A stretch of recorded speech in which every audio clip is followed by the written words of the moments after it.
Hello viewers, thank you for joining me. Now this review might seem familiar to you, and if you took note of the title, it should be pretty clear why this is. I don't plan on making a habit of redoing my reviews. One of my greatest flaws as a writer is that I never get anything done because I'm constantly revising what I've already written.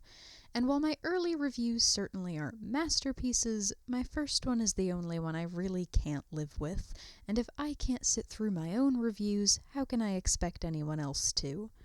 So let's try this again. Welcome to my review of Angel Beats. Beware for spoilers. This review shouldn't be as much of a jumbled mess as it was originally, but I do plan to cover just as much. Opening aside, the very first thing you'll notice about Angel Beats is the ridiculously fast pacing.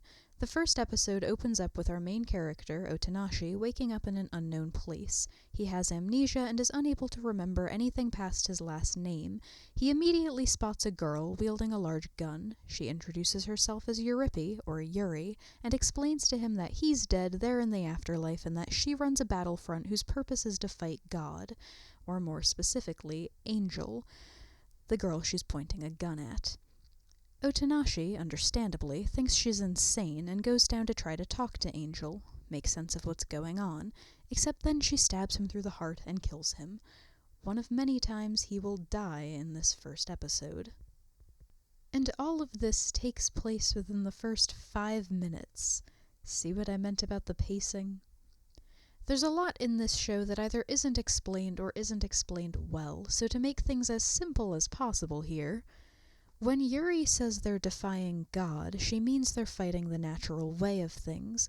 They're not in the afterlife so much as a limbo of sorts. What should come next is reincarnation, or as they refer to it, being obliterated, which is as close as they can get to real death here. Everyone in this show ended up in limbo not necessarily because they died young, but because there was something that prevented them from truly living or feeling fulfilled when they were alive. Like I mentioned, Yuri blames God for this, so not passively going along and being reincarnated is her way of fighting back. But not everyone in the battlefront is as intense as their leader, so I think it's safe to say that there are just as many characters being held back by fear of the unknown as there are characters who are honestly still angry about the way their lives turned out. Now, Angel Beats had a lot going for it. The story idea was really interesting and original, the music was beautiful. I think the animation in this show is better than in a lot of shows that have come out more recently. I particularly like what they did with the lighting. For example, the tops of their heads tended to be a lot brighter when they were standing out in the sun, which I thought was really artistic. Unfortunately, this show's biggest flaw, the pacing, kind of diminished a lot of the high points. But I'll come back to this later. Because the other Battlefront members aren't all as passionate as Yuri, and because the plot must go on, we get our first look at obliteration by episode 3.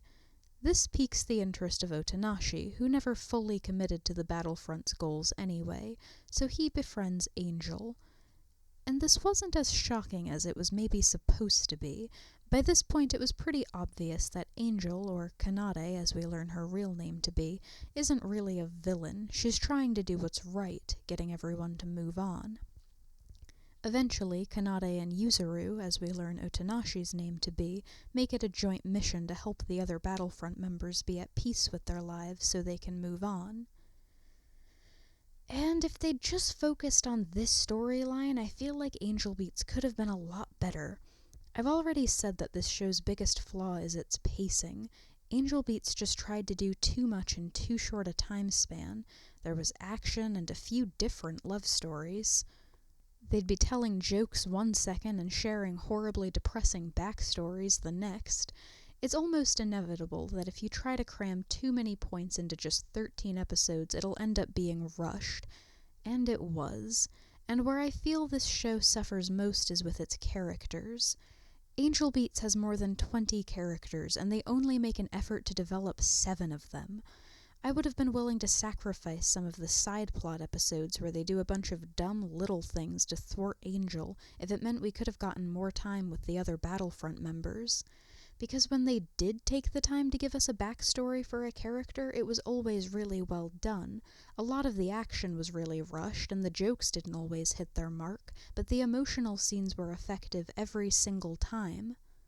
Now, I'll be honest, my main drive for remaking this review after 2 whole years is that if I'm going to have an unpopular opinion on the internet, I want to at least make sure my arguments are communicated well. In my experience, if I bring up Angel Beats to another anime fan, I'm pretty much guaranteed to get an earful about how this show is the greatest thing ever. And I don't dislike Angel Beats. It was just too flawed for me to really get into. It's actually really frustrating to me when I look back at how much potential this show had. I love the animation style and story concept. To call the music beautiful doesn't do it justice. I just wish the creators had focused a little so they could have done a few things really well, as opposed to trying to do everything at once and resulting in many of those things not living up to the rest of it. But my biggest complaint is with the little plot twists they try to throw in at the end, and if there are any major spoilers, they'll be found here. So by this point, there's been a romance brewing between Otonashi and Angel for quite some time, and that's fine with me. I mean, you'd have a hard time making Angel any more bland than she already is, but individual character complaints aside, I have no problem with this pairing. And here's where it goes downhill. When Otonashi gets his memories back, we learn that he was really only going through the motions of living until his sister died of cancer, at which point he decides to become a doctor and dedicate his life to helping others. So he gets his life together and is on his way to take his entrance exam when the train crashes. And because that would just be too simple, he doesn't die on impact. Otonashi and about a dozen other passengers spend the next week trapped in the collapsed tunnel, struggling to stay alive. Otonashi convinces them all to fill out their little cards to become organ donors so their lives can still have meant something even if they died down there, and he dies just as their rescuers arrive. Of course, we know from the very beginning of episode 1 that Otonashi dies, but it was still tragic and hard to watch, and it gave some substance to all of Yuri's talk of the world being too cruel to just accept the way it is. And speaking of, if you'll excuse the mini rant, Brittany Karbowski does an excellent job voicing her, but I've never really liked Yuri's character, and the way they threw in her backstory was pretty awful. I mean, I'm all about breaking the fourth wall for the sake of humor, but it just felt too forced. Literally just halting everything in the middle of a big mission to say, "Pay attention, I'm going to give you my backstory." And though the actual backstory was just as effective as the rest, no level of acting could make that build-up tolerable. Anyway, at the very end, when everyone else has gone, Angel reveals that when she was alive, she got a heart transplant. The only thing keeping her in limbo was the regret that she never got to thank the person who prolonged her life. Okay, I get that they're in the afterlife. Logic is not 100% intact, and there's the possibility that some sort of time difference thing is going on, but no mention of that has ever been made, so I am going to call bullshit on this one. Kanade is able to move on because she can thank Otonashi. According to her, when he died, his heart went to a still living Kanade, and presumably she lived for quite a while afterwards. And this just doesn't make any sense. It looked to me like Yuzuru woke up in the afterlife immediately after dying.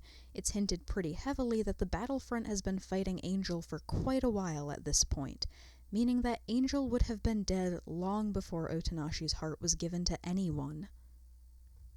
And this is the biggest casualty of potential for me, because I can see what they were trying to do, and it really would have been an effective moment if it had worked. But I just couldn't bring myself to embrace their romance writing prowess. I was a little distracted by the huge gaping plot hole that had just been presented. That said, if you don't feel like I've ruined this show for you, I definitely recommend checking out Angel Beats. It's guaranteed to take you for an emotional trip, even if the execution is a bit flawed. Thanks again for joining me, and happy holidays.